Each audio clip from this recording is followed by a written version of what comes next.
What's up guys, No Life here. Today I'm going to be filming another My Hero Ultra Rumble tier list video. Now once again you're going to have to work with me. I'm working with all I got, so I'm going to have to film this from my phone. Unfortunate, but I know how it goes. Anyway, since you guys really liked the idea last time of doing a tier list for each map, that is how we'll be doing it. So this first tier list will be for USJ. Now, before we get into this, I also wanted to add that I'm doing a community tier list, which I will have the video linked in the description for this game. And there will also be other rulings that I will mention in that video, but I just wanted to mention to everybody now that I'm doing a community tier list. So I want to hear everybody's responses. I want to hear anyone's responses regardless. And yeah, there will be more information in the video in the description on the tier list. Anyway, let's get back into this. This will be a USJ focused tier list. This is the tier list I will be doing first, and over the next few days I will be filming a UA Island and Chaos City tier list that I will also be adding, and also will be uploading. But for now, I wanted to keep the tier list simple and keep it to one per, one tier list per video, so these videos don't end up being too long, because I know I can end up yapping a lot. Anyway, let's get into this. This tier list will be focused more on the tournament that's coming up. S plus tier will be characters that I will see dominating the tournament, often having multiple positions per game on these high ranking lobbies. S tier will be very strong contenders that you will also probably see in the finals. S minus tier is very similar to the S tier, they'll just be slightly weaker. Characters you will probably see in the finals, but are a bit more niche. A plus tier, as well as A tier, will be for more niche characters that you're not likely to see in the finals, but can very easily perform well if their team comp is well designed for it. B plus and B tier are made for characters that likely won't make it past the preliminary rounds, but can still put in some good work. And then the C plus and C tier are for characters that probably should not make an appearance in the tournament at all and have very little value regardless of the situation, and I would be very shocked to see them even in the preliminaries. Alright, now let's get on to the first character. Assault Deku. I think he's strong. I'm honestly going to put him in A+. I don't think he's broken, but I feel like a good Beamer comp with Denki, Aizawa, and Assault Deku with a whole stagger comp could work out well and getting some cheesy kills and pulling people out of situations. So I could see Assault Deku making a play in the tournament. Strike Deku. Now, if we remember anything from last time, he's going to be everywhere. There is going to be probably one on nearly every team, just as there was last time, because he's only gotten buffed since then. They've been small buffs, but tuning also works really well for him, so I can't see a world where he is not in the same level of dominance that he was last time we had the Discord Cup. Strike Bakugo. Now, the thing about Strike Bakugo is he's kind of just a worse Assault Deku, in my opinion. So, I'm honestly going to put him in A tier. I think he could still work in similar comp strategies that I referred to for Assault Deku, like a stagger comp. But I feel like you will have better options than Strike Bakugo. Rapid Bakugo. I think he's an S minus. I think he'll probably make an appearance in the tournament, and he'll probably be a very potent strategy, but he won't be the dominating force in the tournament. I don't think he'll be that important, but I can see him very well making a good third slot for some of the top teams. Ochako. I think Ochako fits very well in a similar comp to Assault Deku, which is the stagger comp. Her gamma can like stagger and stuff. But at high levels of play, rolling her gamma will probably be something that most players can do fairly consistently. So I'm honestly not sure how well she would perform in really high level play like that. But if she lands one gamma and your teammates are present, they're dead. The enemy that got hit by that is just dead. And I think that is very valuable. Nunchaku has also very high mobility and useful for team heals in that sense. So I could see her being very good. I can also see her working well in a Strike Kirishima comp. But yeah, that's a specific interaction. So I'll get to that more when Strike Kiri comes around. Ida. Now, I can see Ida making a play up there in S minus. I can see him being part of the tournament and being like a very potent player, in large part due to his sisterly build. But PC also struggles a lot with good Idas, so I wouldn't be surprised if he doesn't show up. But I definitely think he could be a very potent player in the tournament if somebody decided to like get good with him and play him. But I don't see anybody playing him. I'm still gonna put him in S minus tier because I think he's definitely strong enough where he could make an appearance if somebody wanted to. But few people play him on PC at a high level, so I wouldn't be surprised if he doesn't. Strike Shoto. Strike Shoto, I think, is better than Red Bakugo, but not quite A plus tier. I think his lack of mobility, like vertically, is going to hurt him. Actually, no, this is USJ. I'm going to put him up here next to Assault Deku then. Probably above, honestly. Because his like lack of vertical mobility isn't as big a deal when there isn't much vertical mobility to begin with. So I think his ability to be like a stun character that also has a super high range alpha and is like a very spammable alpha, I think just makes him a very strong candidate. But I don't think he's going to be like a dominating force in the tournament. I think he could make an appearance, and I think it could be a good appearance. But I think the team comp is going to have to work a little bit more around him. He could work well on a triple beamer comp with his own stun, or a triple strike comp that also does something similar where they stun somebody and just beat them down. Technical Todoroki. Now, I think he's S. I don't think he's S plus.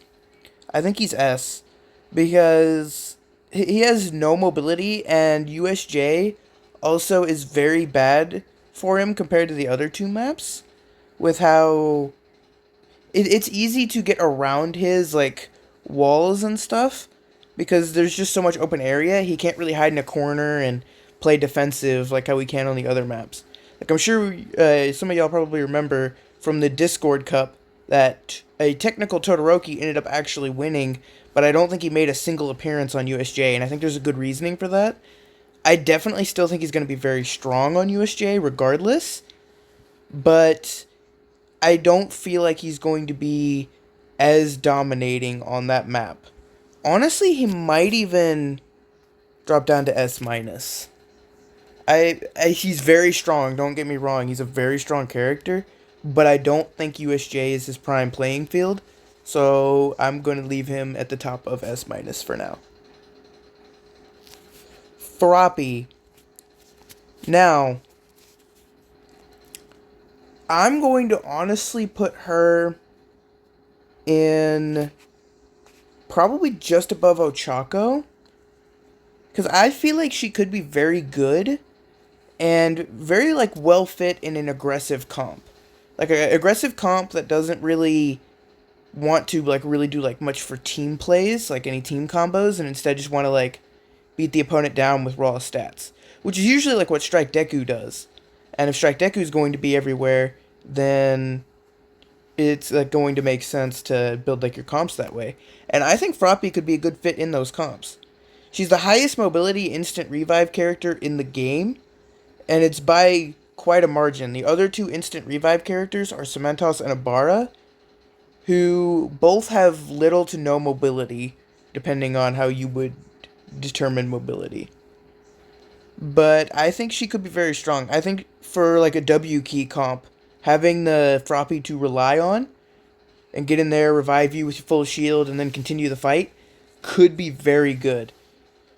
But at the same token, Froppy herself isn't particularly going to be very useful in the tournament.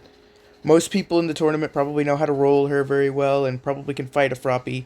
So I'm willing to bet that her herself, she's not going to do much. But a Froppy that just sat back and spammed team heals and instant revived when needed, I think could make a legitimate call for being in the tournament. Like a potential reinforced revive and then Coda Finder build is probably what I would say is going to show up.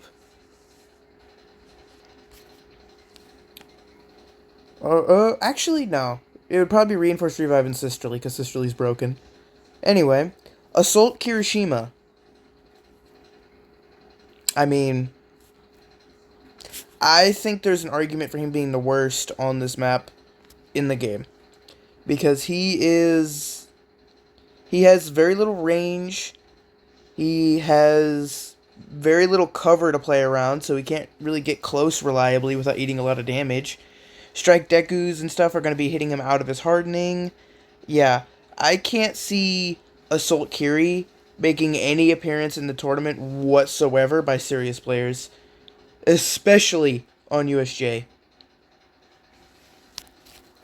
Now, Strike Kirishima, on the other hand, I think Strike Kiri is going to be an S tier pick for this map.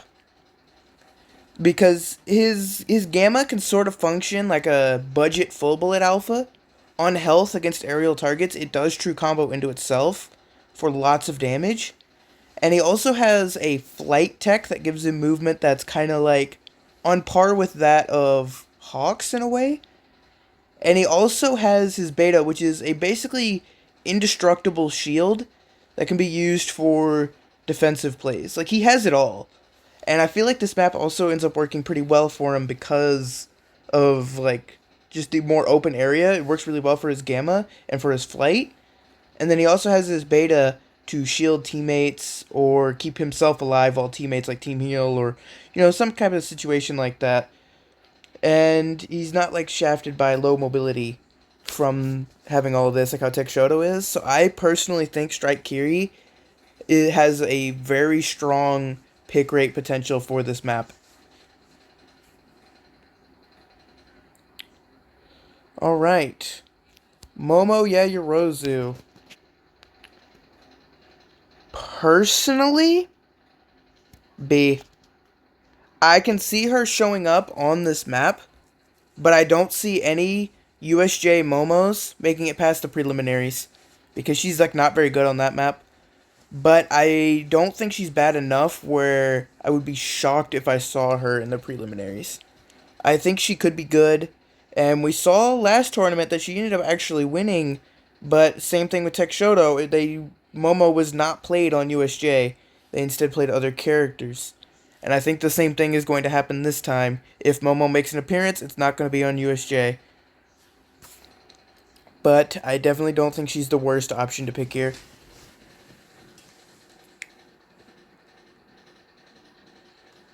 Alright. Denki. I'm going to put Denki. We saw Denki's prowess last time. I think he's going to be probably, I want to say right there. Because he's still going to have the stun comp strategies, and I feel like he's going to be really good with teammates like Assault Deku and Strike Toto for their stun and alpha comps. But I can't see him being a super dominant force in the tournament. Instead, I can see him being a strong pick that could throw in big many teams. And with tunings, with only his own strike passive, he can get over 100 damage on his alpha, which is ridiculous, by the way. So I definitely think he's going to be the strongest of the no knockdown beamers. And he also works well with the other no knockdown beamers. So I can see him making an appearance in the tournament. And I can honestly see him working well on a more specialized comp or running well on a less specialized comp, like how he was last time. I believe the winners of last tournament played Aizawa, Strike Deku, Strike or Denki on USJ, and I can see that working out well too. I can see Denki showing up. I definitely think he's very strong, but I don't think he's going to be the number one in the lobby. Tech Denki I won't rate because he's not out yet. Kendo C plus because she has a shield, but like you're only playing Kendo if you're looking for a shield character, and you don't have Tech Shoto, and you don't have Strike Kiri, and you don't have a few of the other characters. Like, yeah, Kendo is very bad. I don't see her making an appearance in this tournament, and especially not on USJ. But I would not be surprised if somebody tried to make her work in the preliminaries, but they're definitely not making it past preliminaries. And I don't even think it'd be a good idea to play her in the preliminaries. But if somebody wanted to, like, I could see it. She's not completely unusable, but it feels like it sometimes. Abara. I'm gonna put Abara up at S minus, below, or below Ida probably, for this map in particular, because this map doesn't have a lot of loot for her, so she can't really get her high levels that she kind of needs, which is another thing I should have mentioned for Tech Shoto as well, like being fairly level reliant. But she'll often struggle getting the levels that she needs, and she'll often not be able to really get away from a fight as easily. I feel like she would be a lot better on the other two maps when there's more cover that she can play around. But yeah, I can see her making a very good appearance though, because she has 2 instant revives, and she can throw reinforced revive onto both of them, and then like speedy or like the special action reload ability. So if she gets it down, she can basically just infinitely revive her team, which would be incredibly invaluable. But at the same time, she's also a Bara, so when people see her in the lobby, they're liable to target her, given her double instant revive nature. And if that happens, she's going to be in a very, very bad time, especially on USJ. I think the other two maps should work a lot better, but I think USJ Abara is going to have to be like a very careful play character. But if you played her right, I feel like I could see her making a solid appearance in the tournament. All Might. I'm gonna put him at B plus. No, A, just under Bakugo, because he's not bad. He's definitely not bad. His cooldowns are very long, and he's definitely not what he used to be, but he's not bad. I feel like All Might could work well in the same stun comps that I mentioned earlier, but it could also work well as just kind of a third DPS thrown in with like a Strike Deku and like a Rapid Toga or something. But I definitely don't think he's going to be the best at this role. I think he's just going to be another no knockdown beamer, and if somebody's trying to run a comp designed around no knockdown beamers, then I don't think All Might is going to be the character that they run. But I can definitely see him working decently well in the tournament. If you pair him with 2 strike characters, he can get over 100 per alpha, and he has an increased fire rate over the other 2 characters, or over all the other beamers, which leads me to think that he could be viable. But if you're stunning somebody in a beamer comp and you're not killing them, then you probably weren't killing them with All Might on your team instead of what you would currently have. Cementoss. I'm going to put Cementoss in A+, probably just ahead of a Chaco. I don't think he's going to be as good on this map, because he has 1 less revive than Abara, so he can't get the double revive, and the level reliance that he is. So it's going to be very tough for him to get super high levels. But if a team was running a Coda Finder comp, I could definitely see him making an appearance on that team in order to get like his levels up early. and then pumping him with like alpha levels, so he gets alpha 9, beta 4, and gamma 4, and then after that point, yeah, he becomes like an S tier. He becomes up here like next to like Strike Kiri. But it's the level reliance that leads me to not want to put him up there. So I'm going to put him in a more niche specialized comp. But I think he's going to work a lot better on the other two maps. So, yeah. Wait for those tier lists if you want to see some Mentos higher. Mount Lady. She's a weird one. Because I'm gonna put her in A, probably just above Bakugo. Because she's another no knockdown beamer that is very short ranged focused. So she's not gonna be as versatile in like the stun comps as the other characters are. But she's also a fantastic abuser of sisterly disposition, which could make her nearly impossible to kill if she lands a melee, and she has several true setups into melee. So I definitely think she could be very strong here. And she's also not insanely level reliant either, so I think she'll like work out. And another thing, if you played her on a comp that's dedicated to keeping her alive, then having her for endgame is just like GG's. With the recent Giant mode buffs that she's gotten, as well as Sisterly and Revenge support both working in Giant form, she can pretty much solo late game lobbies by herself. And I think that's going to be a lot easier to do on the other two maps, because like their increased levels and stuff, because she's definitely going to need like beta 9 in order to solo the lobbies like that. But yeah, I definitely think she's strong. I think she could have use as like a no knockdown beamer in like no stun comps that could also be used as a late game win condition. But I don't see her making that much of a show on USJ in particular. I definitely think she's going to be placed a lot higher on the other two maps though. Strike Shigaraki. Just 2 level reliant. He has more range, so I'm willing to put him above Strike Kiri. But he's just 2 level reliant, and he also can't really hit air targets. So I can't see Strike Shiggy making any appearance on this map that is a significant appearance. Assault Shigaraki. It's kind of like the same deal. Like, I'm going to put him in B+, because he can be valuable, but he has fairly bad matchups into, like, the higher tier characters. So I think he's going to be, like, an incredibly niche pick that's probably not making it past preliminaries. But, given his placement, I do think it's possible that we could see him past preliminaries, but I would not count on it. I would personally say that he's probably going to be taken out before preliminaries, or used on the other maps, but I don't even think he's that much better on the other maps. So I'm just going to leave Assault Shiggy here. I think he's strong, but I think he just struggles with the meta currently. So I don't think putting him any higher makes sense. Dabi.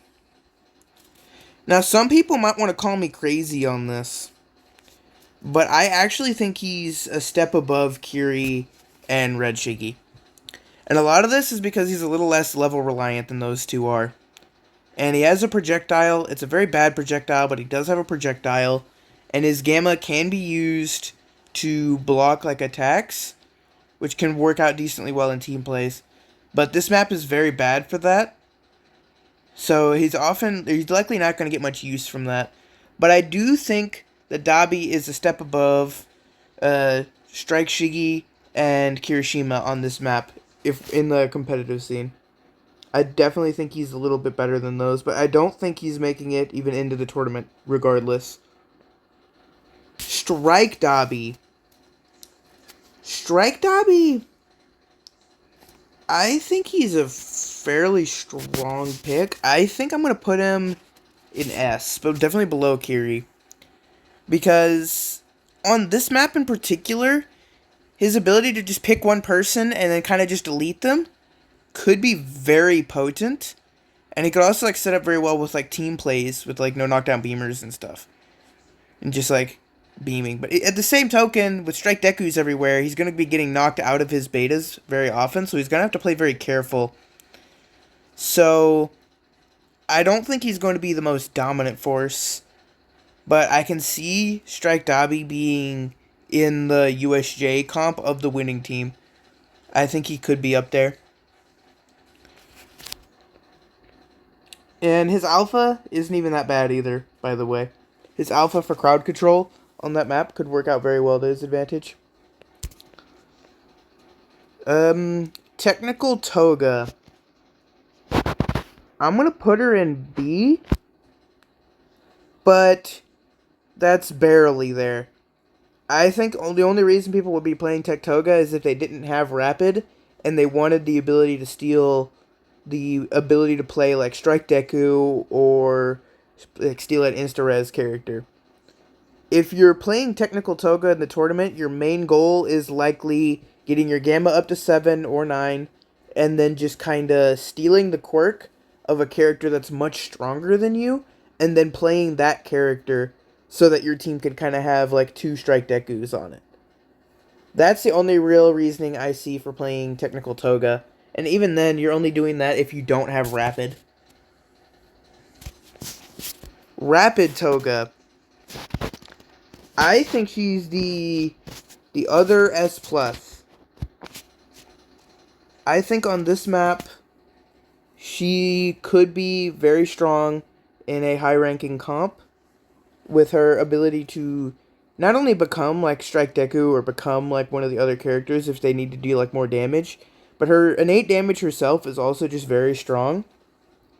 But the main problem with her is that she's very tough to disengage with.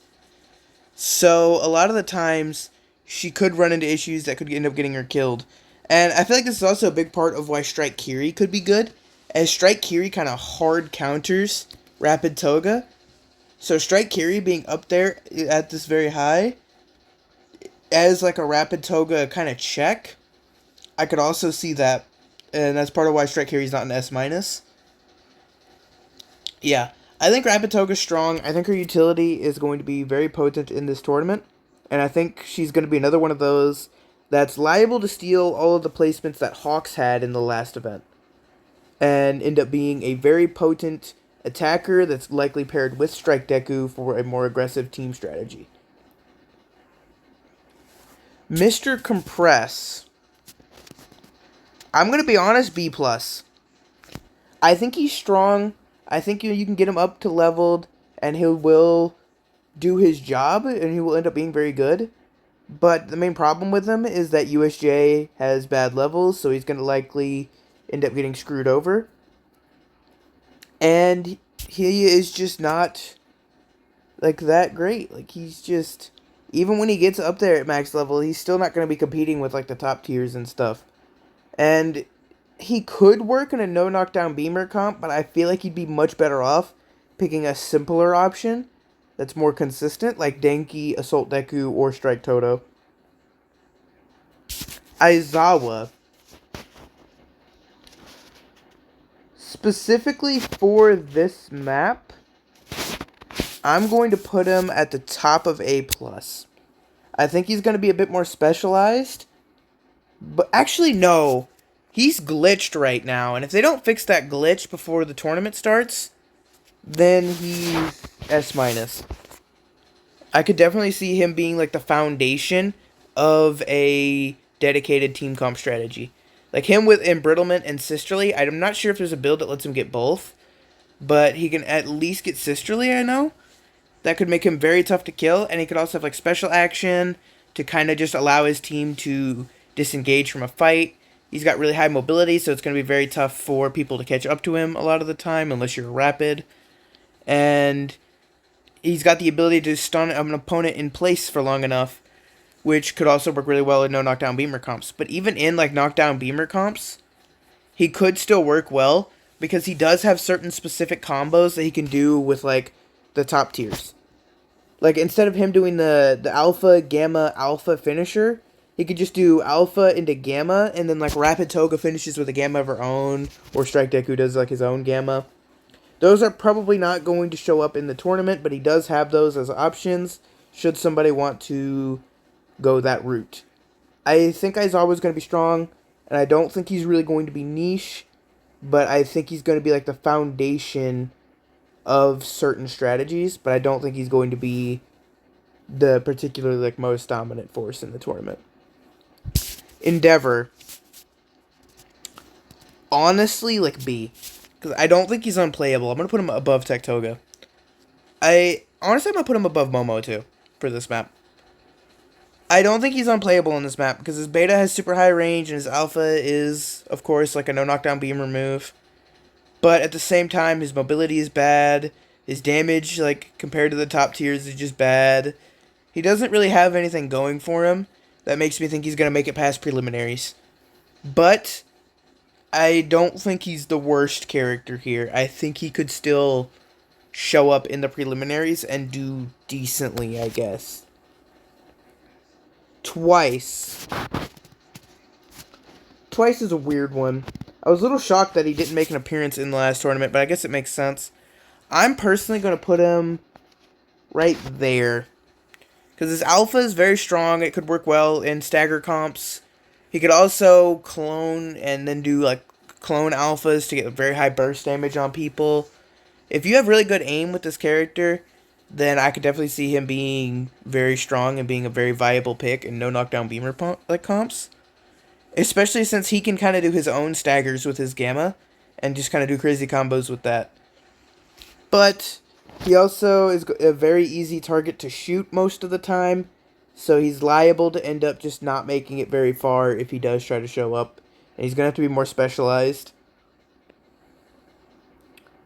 All for One. I don't think he makes that much of an appearance on this map. In fact, I'm going to put him probably just above Red Bakugo. His no mobility isn't great, but even like a level 1 AFO Gamma could still control the ending zone by himself. And you can still do things like steal a full bullet quirk and just become another full bullet for your team, which is also pretty good. And he does have setups for Sisterly with his Gamma, and like doing a beta into melee combo. So I think AFO could make an appearance in this, but I think he's going to be a lot stronger in the other maps, where he could be a little less specialized. But as of now, I think he's a very specialized character that is liable to not make an appearance on USJ. Or not make a strong appearance anyway. But it could happen. I could see it. And yeah. Mirio. I'm honestly going to put him in, like, B+. Because I don't think a Mirio makes any appearance in high-level play and does well. Because high-level players are going to know how to dodge Mirio, and if you know how to dodge him, he's not a problem. So I'm willing to say that he is not going to be that big of an issue in the tournament, especially on this map. Because this map is very easy to like track him and kill him through his betas and stuff. But the upside to him is that he's a nearly free placement. He will be very strong at getting you like second place. So if you're going in that your team isn't going to do well and that you don't really want to like risk the USJ placements, since USJ is only going to be for one game on this tournament, I could see somebody playing Mirio just for the sole purpose of surviving and camping and like not really playing aggressive at all in order to try and go for second place in order to get the placement points and nothing else. Maybe trying to get a good pick on somebody at some point. But yeah, I think that's the only niche that he has, is just simply trying to play for placement. And I think that's it, because top players are going to be able to avoid him and fight him very well. So I can't see him doing very well. Overhaul. I still think Overhaul is like very strong. I'm personally going to put him like right above Ida. Because I think he's going to be... I think I could like see him as like a third thrown on into like a Strike Deku Rapid Toga comp, or like a Strike Deku Strike Kiri comp. I could see that. His Hilo, he did lose a lot of recharge on it, and he did lose some alpha damage, but they kept the gamma damage, so his main source of damage was the same. His beta is currently bugged, so let's hope they fix that before the tournament, but if they don't, it's still not like that huge of a deal, as the main reason you'd be playing Overhaul would be for his special action. And he kind of got a nerf and a buff to it. He got a nerf because the special action reload is a lot like slower now, but he also ended up getting a buff with tuning, particularly the special action reload tune, which gives 5 times your special action reload whenever you get it down. And if you max that out with overhaul, that basically equates to 1.5 special actions if my math is correct. So he can heal his teammate like immediately after getting it down. He can fully heal or he can heal himself, and then while he's got the special action reload going, he can then heal his teammate, and then by the time the special action reload ends, his special action will be like half up. And I think that's very strong. I think that could allow him to get like very high burst and like late games and stuff. But he's gonna have to get his gamma leveled up before he can do anything. Hawks. Hawk. I think he's still strong. Honestly, I think for USJ in particular, that he would be above Strike Dobby. I don't think he's going to be as dominant as he was in the last tournament, but I still think he's going to be very potent. I think people are going to be relying a lot more on Gamma Alpha setups, like the Gamma ADS Alpha combos, rather than the Beta, like what they were before. But he's also a very good user of Sisterly, which is also just another layer onto him. So I think Hawks could make a very strong appearance in the tournament, and I think USJ is going to be his best map for it.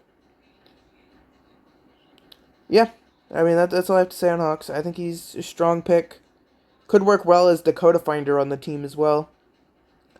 Mike. For this map, I'm going to honestly put Mike as right there. Maybe even low S+. I'm going to leave him there for now. He has very high range, he's very high spammability on his alpha, and if he throws down his boombox, his alpha does more damage than even Strike Deku's, and it knocks down in one less shot. So he can stack like 400 damage very quickly on a single target if he has his boombox available, which is hefty damage and liable to kill somebody in a tournament setting. I think he's strong, I think he's very good, but I don't see him being a particularly like top contender. I can see him being very good. I honestly think that he's liable to be a very common third on Strike Deku Rapid Toga comps. Very like particularly for USJ. Because he's a lot easier to play than Strike Kiri, and he also is just better in a lot of ways than Strike Kiri is. So I'm willing to bet that Mike is probably going to be the most common third for USJ. Very strong, very high range, and his boombox can let him do things that should be honestly illegal. And thank goodness that his tune abilities, they all suck. He doesn't have any good outfits. He's got like two strike slots max on like all of his PURs, and it's very bad for him. They did his special tuning skills like very bad. But now that he has a PUR, he can at least make use of high-level special tunes, which is good enough, in my opinion, and I think he's going to be very strong in the tournament, even despite having a suboptimal tuning. Nejire. I don't think Nejire is going to do very well. I think Nejire is going to be, like,